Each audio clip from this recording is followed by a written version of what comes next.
कि नेपाल ने तमाम भारतीय न्यूज़ चैनल्स की नशरियात पर पाबंदी लगा दी है, सिवाय दूरदर्शन, क्योंकि कहते हैं कि दूरदर्शन वाले फिर भी ठीक हैं, उनके साथ हमें कोई मसला नहीं है।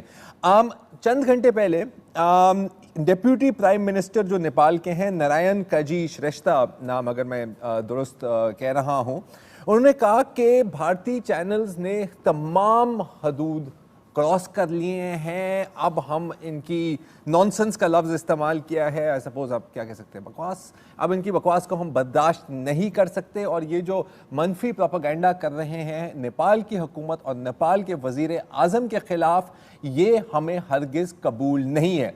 अब अगर आप ये सवाल पूछ रहे हैं कि ये किस किस्म का प्रोपेगेंडा है कि इतना आपको बड़ा कदम उठाना पड़ा, क्योंकि आखिरकार आपको पता है नेपाल और भारत के हिस्टोरिकली काफ़ी करीबी ताल्लुकात रहे हैं, ज़बान भी कमोपेश एक ही है और काफ़ी कल्चर भी सिमिलर है। अच्छा, ये खबर ये स्टार्ट कहाँ से हुई? हाँ, आपने शायद रिटायर्ड इंडियन मेजर गौरव आर्या का नाम सुना होगा। रिपब्लिक टीवी और सोशल मीडिया पर बड़े 24 घंटे गुस्से में रहते हैं।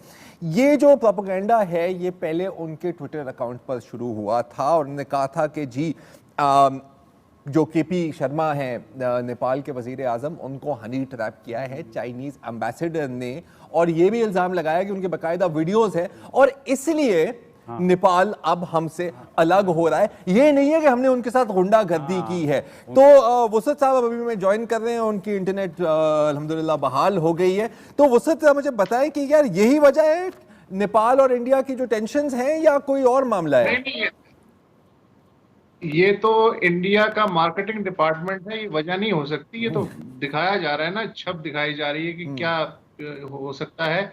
बेसिकली आपको याद होगा कि अब से कोई 7-8 साल पहले नेपाल में जबरदस्त जलजला आया था और उसके बाद ये एक्सपेक्ट कर रहे थे रिवायती तौर पे नेपाली के जो हिंदुस्तान है उसके साथ चूंकि ओपन मैदानी इलाका है, तो वो जो इंसानी रसद है वो बिला रोक टोक आएगी। कोई 10 दिन तक जो है रोके रखी इन्होंने इमदाद, और उसकी वजह से चीन जो है उसने हंगार पे रसद पहुंचाई। तब से दोनों मुल्कों के दरमियान जो है दिल साफ होने शुरू हुए और खुले चीज़ों का तबादला होना शुरू हुआ। उस वक्त इंडिया ने रियलाइज नहीं किया।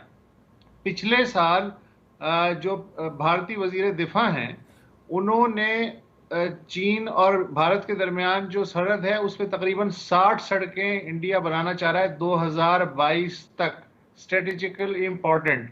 तो एक सड़क जिसका उन्होंने इफ्तिताह किया वो नेपाल के इलाके से होके गुजरती है बकौल नेपाल के, लेकिन हिंदुस्तान ने उस पूरे इलाके को अपने नक्शे में, हिंदुस्तान के नक्शे में दिखाया, जिसकी वजह से जाहिर है नेपाली बिदक गए।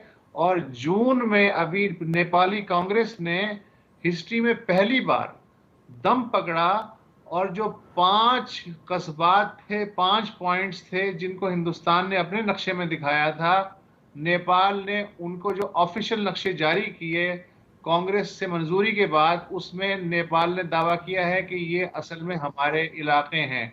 अब नेपाल जैसा छोटा मुल्क हिंदुस्तान जैसे बड़े मुल्क के आगे खड़ा हो जाए, जो कि नेपाल हर तरह से डिपेंडेंट भी हो, लैंड लॉक कंट्री भी हो, उसके लोग जो है रोजगार के लिए लाखों की तादाद में हिंदुस्तान में हो, वो हिंदुस्तान की इमदाद पे भी जो है डिपेंड करता हो, तो ये कैसे गवारा हो सकता है हिंदुस्तान को कि कल का जो छोटा है वो उनके मुंह लग जाए, और वो भी चीन के बलबूते पे।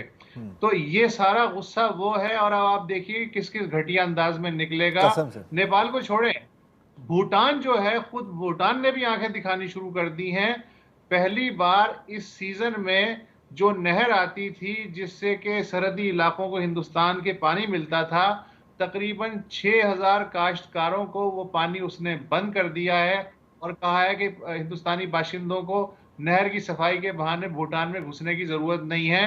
तो अब छोटे जो है ये वक्त आ गया है कि हिंदुस्तान को आंखें दिखा रहे हैं और हिंदुस्तान गली के गुंडे की तरह बिहेव कर रहा है। बिल्कुल। और पता है सबसे जो हैरत की बात है, आप पिछले 60-70 साल की आप जियो स्ट्रेटेजिक प्लानिंग देखें आप भारत की, बहुत आला रही है इन द सेंस के नेपाल भूटान अपना बॉर्डर, ये पिछले 6-7 सालों में, क्योंकि आपने अपनी हिंदुत्व और अपनी, जैसे कहते हैं ना, अपनी दहशत, 56 इंच का भाई, ये क्या कहते हैं ना, ये एक खोखे का है या जो भी वो वास्तव वाला डायलॉग था, उस चक्कर में आपने आके 6-7 सालों में आपने 70 सालों की प्लानिंग को, बल्कि मैं तो कहता हूँ कि शायद विद इन अ ईयर ये सारा हुआ है। बांग्लादेश के साथ भी इनकी प्रॉब्लम शुरू हो गई है, नेपाल के साथ, भूटान के साथ, पाकिस्तान के साथ तो है ही है, पाकिस्तान के साथ तो हम तो पुराने बचपन से ही है। तो लेकिन यह है कि हिंदुस्तान बहरहाल अभी तक वो नहीं, मतलब मैं तो कहता हूँ लगे रहो मुन्ना भाई। हाँ बिल्कुल, मतलब बिल्कुल सही बात पे आप चल रहे हैं और मेरी तो यही दुआ है कि आप इसी राह पर चलते रहें। मेरा ख्याल है सबका बहुत ही अच्छा होगा। एक ब्रेक ले लेते।